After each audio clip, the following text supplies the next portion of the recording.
Quiero invitarlos a abrir la Biblia, hermanos, en 2 Crónicas, capítulo 17. Allí comienza el reinado de Josafat. Así le he intitulado, el reinado del buen rey Josafat. Cuando estudiamos a Asa, que fue el anterior, fue un buen rey también. 41 años reinó. Y ahora vamos a ver la vida del hijo de Asa, que es Josafat. Es interesante decir que la Biblia los cataloga como buenos reyes. Los cataloga como buenos reyes. Sin embargo, cuando se estudia la vida de ellos, se ve que por muy buenos reyes que han sido y que hayan hecho buenas cosas, siempre se equivocaron y cometieron errores grandes, de verdad, grandes errores. Y sin embargo, la Biblia los cataloga como buenos reyes. Y si uno mira la historia, ve que hicieron buenas cosas. Y eso ya nos deja lección. Porque en toda la historia de la Biblia, los reyes que ocuparon tanto el norte como el sur, pero el sur principalmente porque era la dinastía davídica, hubo malos reyes que no hicieron casi nada bueno, y la Biblia narra lo malo que hicieron. Pero cuando habla de los reyes que eran buenos reyes, que se podían catalogar como buenos reyes, siempre hablan de que cometieron errores, que se equivocaron, que fallaron, y eso es muy importante, por dos grandes lecciones que salen de ahí. Por supuesto, hay más lecciones, como lo vamos a ver, pero las dos grandes lecciones son las siguientes. Una, que el creyente, aunque sea muy espiritual, aunque sea muy consagrado al Señor, muy santo, muy dedicado al Señor, siempre es pecador y siempre comete errores. Eso es muy importante, porque no hay justo ni aún uno, dice la Biblia. Todos nos equivocamos. Y puede ser que maduremos espiritualmente y que eso nos ayude a ser mejores. Pero eso no quiere decir que somos impecables. Puede ser que tengamos hasta una vida excelente como hijos de Dios. Pero eso no quiere decir que somos infalibles, que no pecamos, que no hacemos nada malo. Y la Biblia dice que el creyente debe evitar el pecado. Dice la palabra de Dios que el que es de Dios no peca. Así dice Juan. Y el mismo Juan dice que si decimos que no tenemos pecado, mentimos y la verdad no está en nosotros.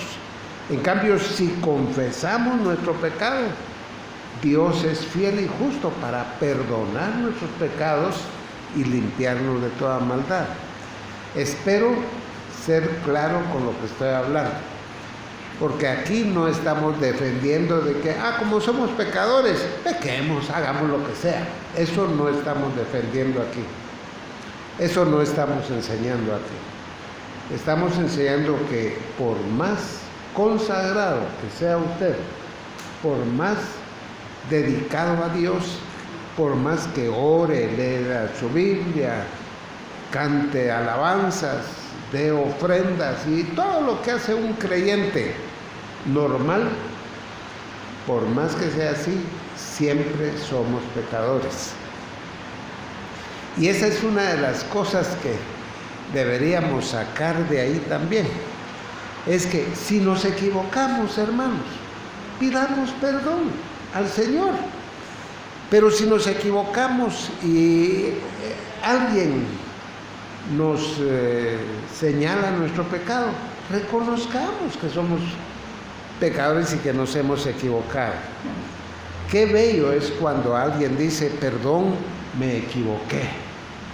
Qué belleza de gente. Pero hay gente que cree que no se equivoca. Hay gente que cree que no tiene que pedir perdón. Eso no es formación cristiana. Esa es la primera lección. Y hay otra lección. La lección de que de todos los reyes de Israel, desde Saúl, que fue el primer rey de Israel, pasando por David, Salomón y todos estos que estamos estudiando y todos los reyes del norte, siempre la Biblia señala de que cometieron errores, que fue cada uno de ellos una persona que falló, que por más dedicados que hayan sido, cometieron faltas, pecados grandes, y es que eso le deja el lugar único y exclusivo a Cristo, que es el único rey que no falla, que no se equivoca, que no peca. Es el único rey que Dios puede decir, este es mi Hijo amado en el cual tengo complacencia. Y que complace a Dios absolutamente, que no se equivoca para nada. Qué importante lección esa, porque Él es único, no hay nadie como Él. Y por otro lado, nos enseña a todos de que comprendamos a la gente cuando se equivoca, que comprendamos a la gente si pecan, si hacen algo malo, los hermanos de la iglesia. Uno no se debe poner a acusarlos, a señalarlos, a decir cosas de ellos, sino siempre debe comprender. Y eso es lo que dice la Biblia. Si alguno es sorprendido en alguna falta, vosotros que sois espirituales, restauradle con espíritu de mansedumbre, no sea que tú seas tentado también. Gálatas 6, versículo 1. Es la palabra de Dios. Pero, hermanos, solo con eso ya es suficiente mensaje para hoy. Pero vamos a ver lo que dice la palabra de Dios en el libro de Crónicas. A partir del versículo 1 en el capítulo 17 encontramos el reinado del buen rey Josafat. Quisiera invitarlos a orar. Padre, gracias te damos por tu palabra. Al momento, Señor, de meditar en ella, pedimos que abras nuestro entendimiento, que aprendamos muchas lecciones de todo lo que acontece aquí en la narrativa de tu palabra. Haznos ver, Señor, las lecciones, los principios y aprovecharlos para nuestra vida espiritual, para nuestras experiencias como hijos tuyos. Nos ponemos en tus manos, pedimos la luz de tu Espíritu Santo y lo hacemos agradecidos en el nombre del Señor Jesús. Amén. Veamos entonces 2 Crónicas capítulo 17. La primera cosa que vamos a ver del rey Josafat es su rectitud, la rectitud como creyente. Y fíjense que estamos hablando ya de la rectitud que tenía ese hombre. Y sin embargo, al ir viendo el reinado, aquí en Crónicas vamos a encontrar que se equivocó y que hizo cosas que no debía de haber hecho. Esto es muy importante. Vemos la rectitud y las iniciativas por hacer que el pueblo de Dios, o sea, Judá, buscara a Jehová. Ya aquí el reino estaba dividido. Judá y Benjamín eran las tribus del sur. Las otras 10 tribus eran las tribus del norte y ahí andaban muy extraviados espiritualmente. A pesar de que conocían a Jehová, andaban muy extraviados espiritualmente. En estos días que narra aquí Crónicas, el rey de Israel, o sea, de las 10 tribus del norte, era Acab.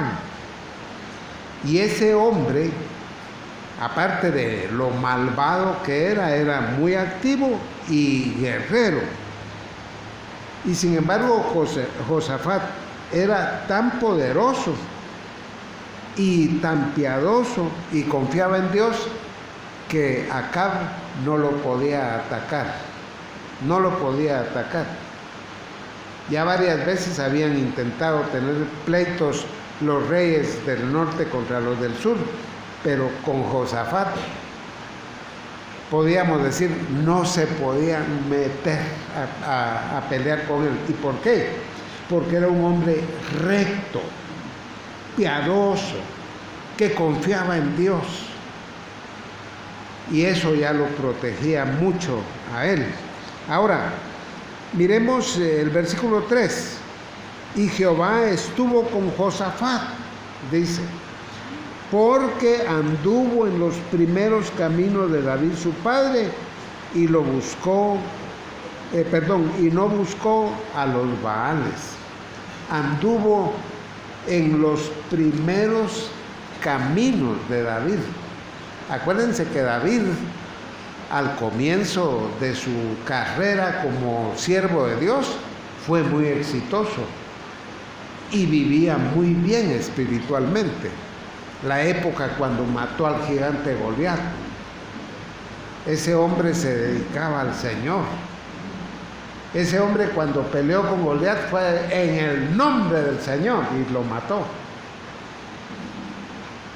En esos primeros pasos de David era que andaba Josafat. Estaba imitando lo bueno, no imitó lo malo. ¿Qué lecciones para nosotros? Porque Josafat imitó a David en lo bueno que era David. Que alababa al Señor, él también. Que oraba, él también. Así era Josafat.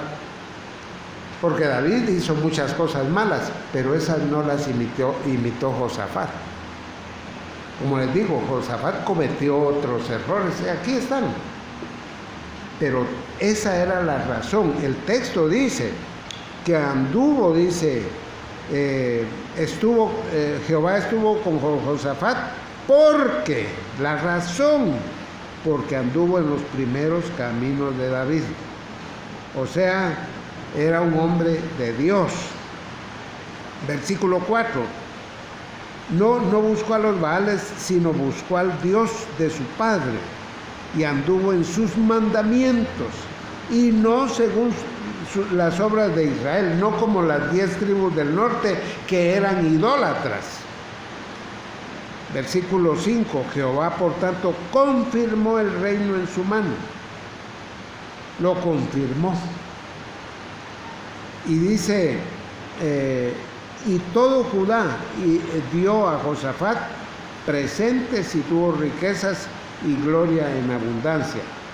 La gente llegaba a darle regalos. Por supuesto, eran grandes riquezas las que llevaban. Estaban satisfechos del reinado de Josafat. ¿Y qué era todo el secreto? Hacer la voluntad de Dios. Procurar agradar a Dios. Tratar de obedecer a Dios. Que es lo que usted y yo debemos hacer en nuestra vida, si queremos bendición. Ahora, note el versículo 6. Y se animó su corazón en los caminos de Jehová, y quitó los lugares altos, o sea, los lugares de idolatría, y las imágenes de acera de en medio de Judá. Es decir, se enfervorizó, es decir, se llenó de fervor con el deseo de servir a Dios en forma constante y gozosa. Así era Josafat.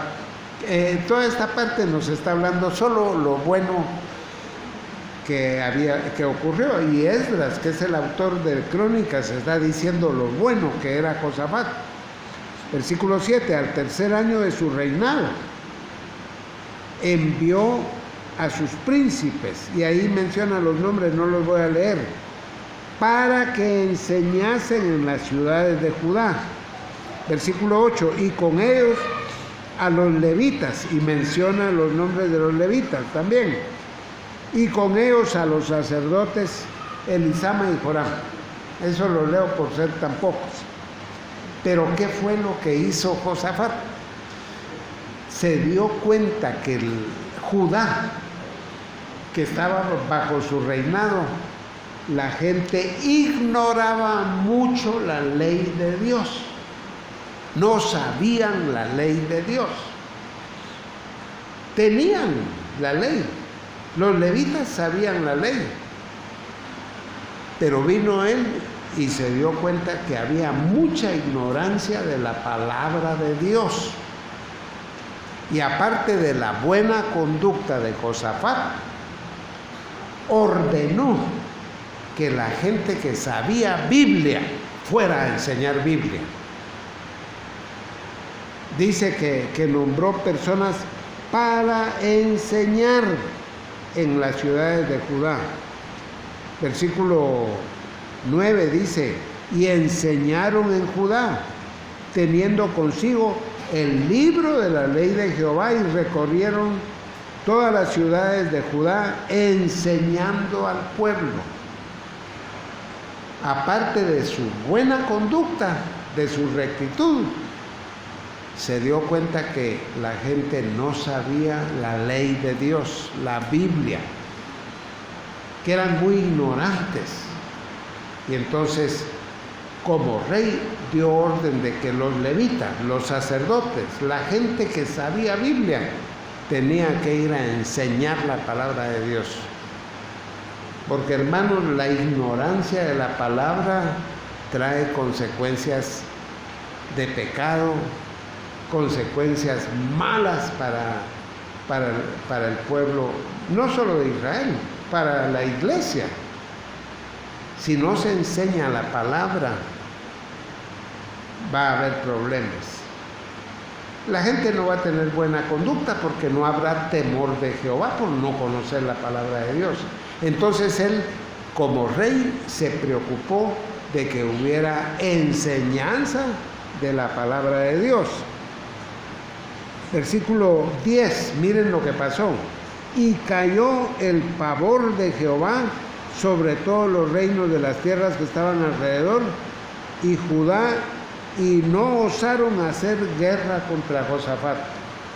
El resultado de su buena conducta y de la enseñanza de la palabra fue que las ciudades de alrededor, los vecinos, les tenían miedo de hacerles daño por la buena conducta que ellos tenían y porque sabían de que Dios los iba a defender a ellos si había alguna guerra. Versículo 11, y traían de los filisteos. Los filisteos eran los peores enemigos de Israel, y ellos traían presentes a Josafat y tributos de plata. Los árabes también le trajeron ganados y les traían cosas. Los árabes tampoco querían a los judíos, pero la buena conducta y la enseñanza de la palabra dio esos resultados. Ahora, rápidamente miremos el versículo 14. Y este es el número de ellos, dice, según las casas paternas de los jefes de los millares de Judá, el general Adna. Versículo 16, tras este, Amasías, que era otro general. Versículo 17, de Benjamín, Eliada, otro general. Tras este, Josabad, en versículo 18, está mencionando a los generales de Josafat, al ejército, a los hombres de guerra que tenía Josafat. Pero miremos el versículo 16. Ya mencionamos a los 4 generales, pero miremos a uno de ellos, a Amasías, hijo de Zicri, el cual se había ofrecido voluntariamente a Jehová, y con él 200,000 hombres valientes. Les toco a Amasías porque él es el modelo de lo que eran los otros generales de Josafat. Y este hombre dice aquí que se había consagrado voluntariamente a Jehová. Y además sus soldados, los soldados de ese general, que eran 200,000 hombres valientes, o sea, el mismo ejército, quería glorificar a Dios. Qué efectos los que había por la buena conducta de Josafat, por la enseñanza de la palabra. Los generales, en lugar de estar pensando solo en guerras y en dinero y en riquezas, lo que hicieron fue consagrarse a Jehová junto con sus soldados. Qué excelente era Judá en ese momento. Ahora, pasemos al capítulo 18. Ya vimos rápidamente lo bueno que había con Josafat, pero miremos aquí en el capítulo 18 su error al aliarse con Acab, con el malvado rey de Israel, o sea, de las 10 tribus del norte. Se asoció a él, se alió a él. Eso fue un error. Como les repito, a pesar de todo lo bueno que tenían estos reyes, cometieron errores. Y muchas veces hasta creyendo que están haciendo bien. ¿Y por qué? Porque Josafat pensaba que las 10 tribus del norte eran Israel también. Y aunque anduvieran haciendo lo que anduvieran haciendo, eran el pueblo de Israel también. Y entonces él cometió errores. A veces nosotros no interpretamos bien la Biblia. La Biblia dice, amad a vuestros enemigos. Eso es una cosa. Pero no dice, asóciate con tus enemigos. Fíjense la diferencia. Jesús dice, amad a vuestros enemigos. Orad por los que os ultrajan y os persiguen. Sí, pero no dice que nos asociemos y que hagamos todo junto con ellos. Yo los puedo amar. Yo puedo hasta orar por mis enemigos, pero eso es una cosa, y otra cosa es que ya ponga un negocio junto con ellos.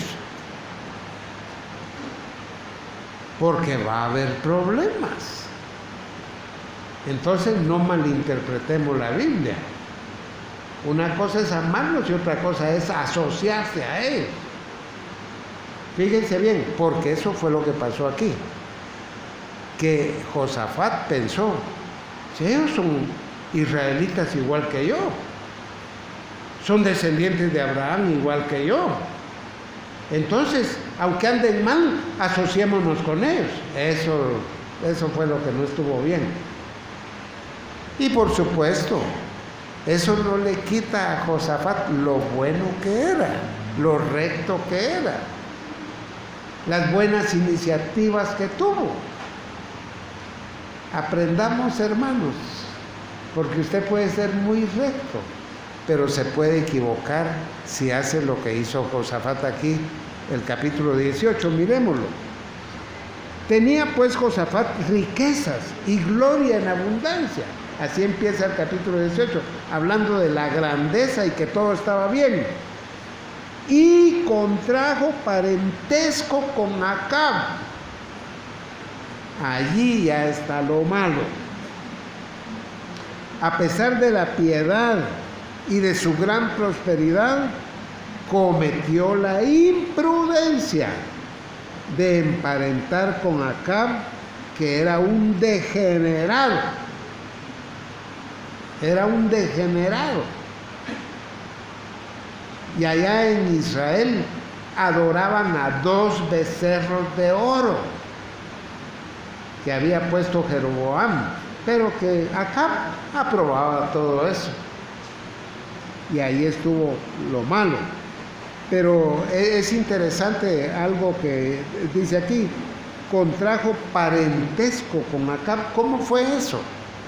Lo que pasó es que Josafat tenía un hijo que se llamaba Joram, que fue el siguiente rey después. Y él casó a su hijo Joram con Atalía, la hija de Acab. La hija de Acab y de Jezabel. Si Jezabel en la Biblia es la maldad encarnada de esa mujer. La maldad encarnada. Acab era malo, pero su esposa era peor que él. Y lo arruinó más de lo que ya él era malo.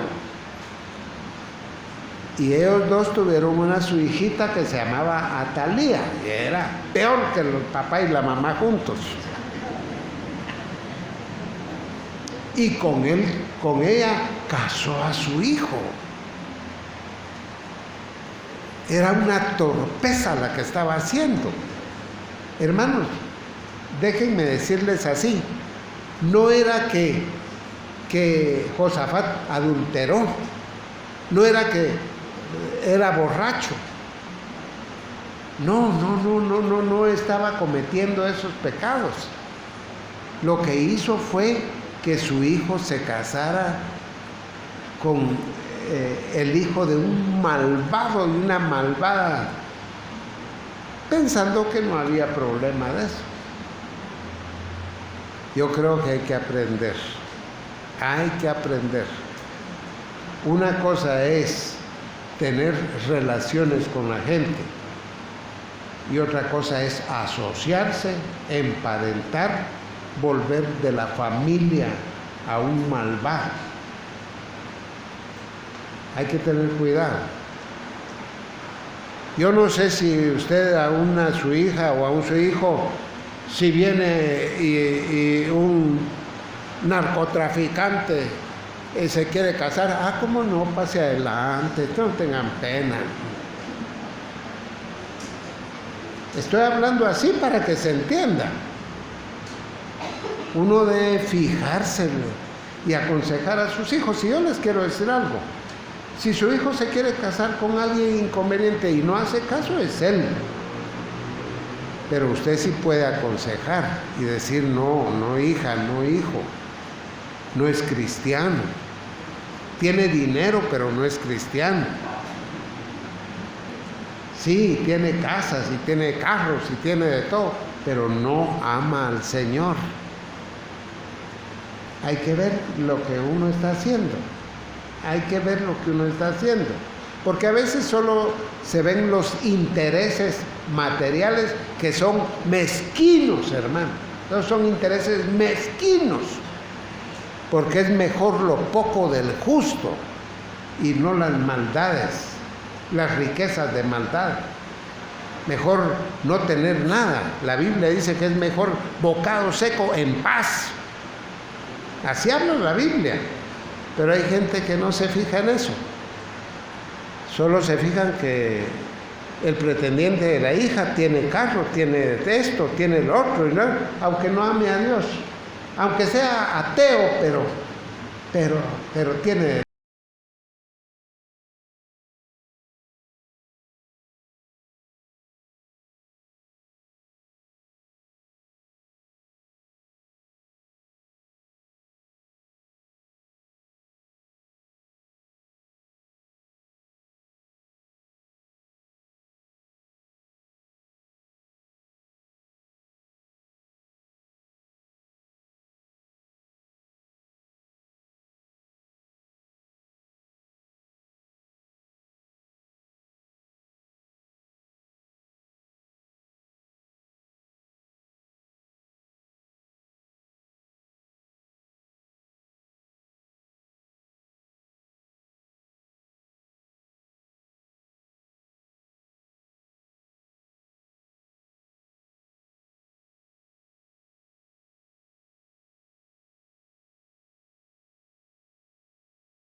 Eso es lo que andan buscando.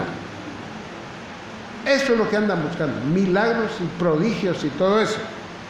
Pero dice, con todo engaño e iniquidad, para los que se pierden, los que se van a ir a la condenación eterna, por cuanto no recibieron el amor de la verdad para ser salvos. Mire el versículo 11. Por esto Dios les envía un poder engañoso, así como mandó a Acab, mandó a los 400 profetas y engañaron a Acab.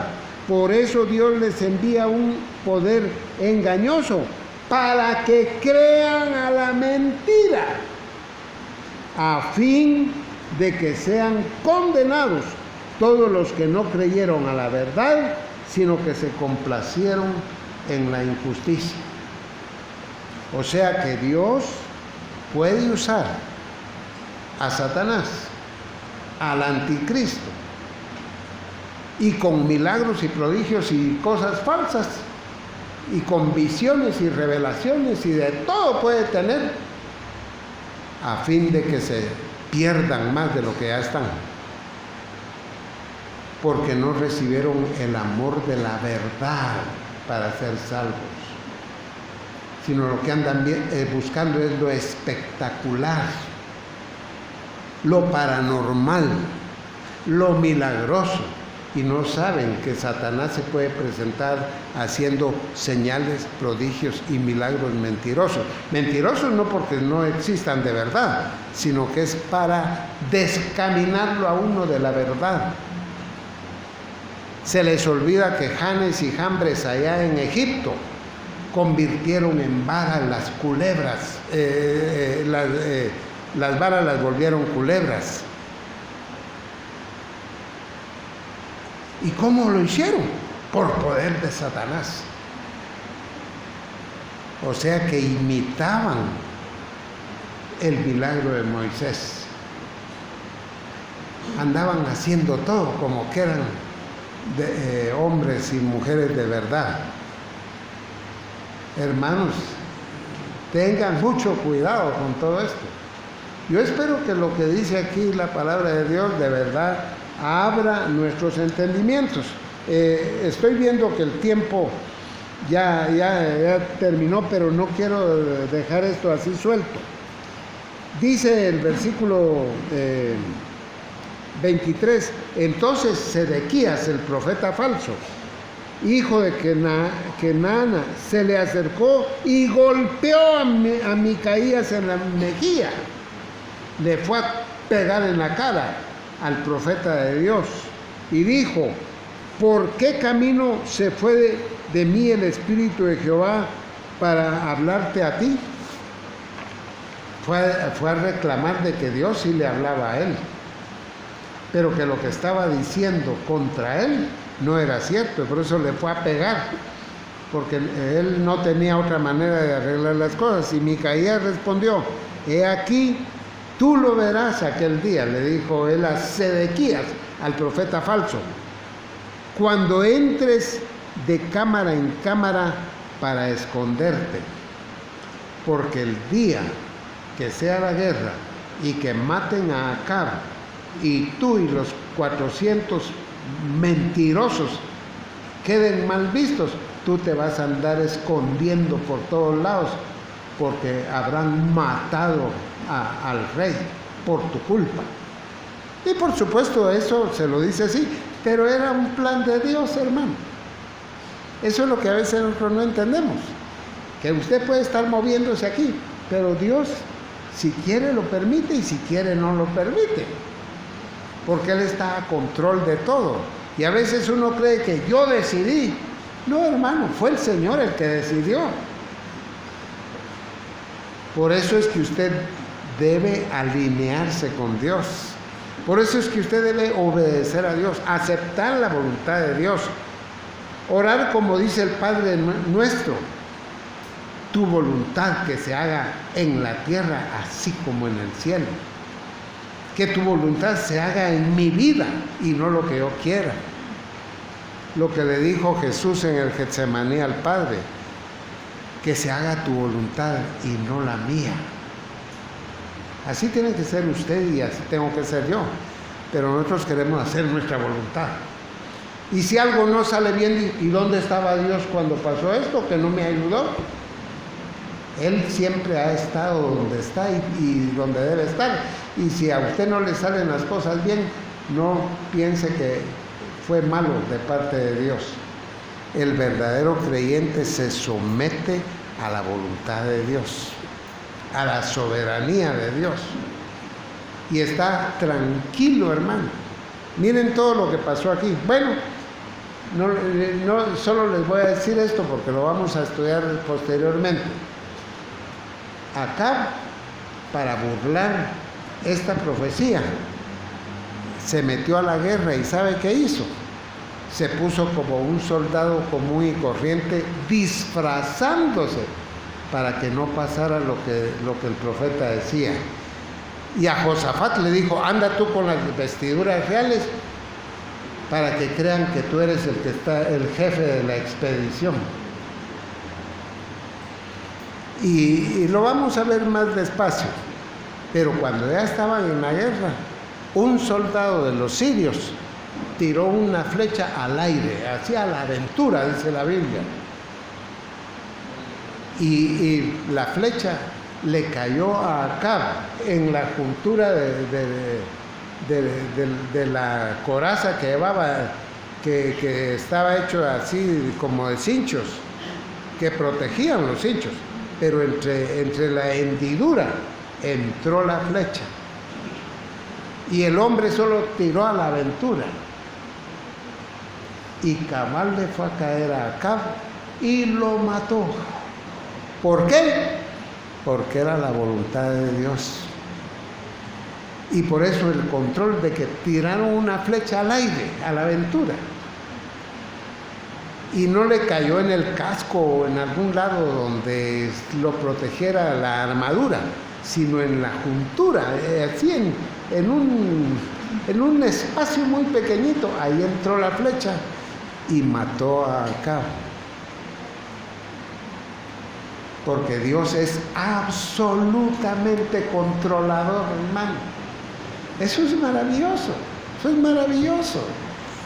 Porque muchas veces nos vienen cosas malas que pasan en nuestra vida. Y usted debe confiar de que, aunque sea malo eso que le está pasando, si es la voluntad de Dios, si Él lo permitió, está bajo su control, y todo lo bueno y lo malo obra para bien de los que aman a Dios.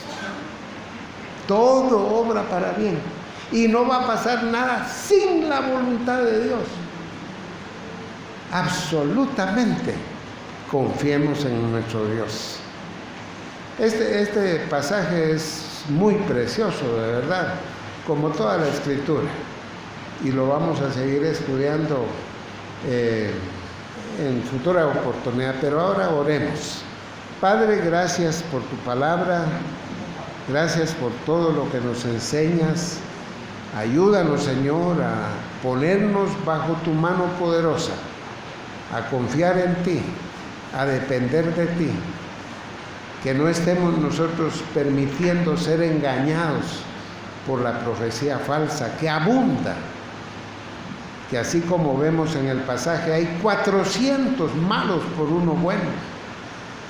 Ayúdanos, Señor, a depender de ti, a confiar en que tú nos guardas y que no va a pasar nada sin tu voluntad. Ampáranos, protégenos, guárdanos en tu mano omnipotente y ayúdanos, Señor, a amarte, a obedecerte y a servirte todos los días de nuestra vida. Te lo pedimos en el nombre del Señor Jesús. Amén.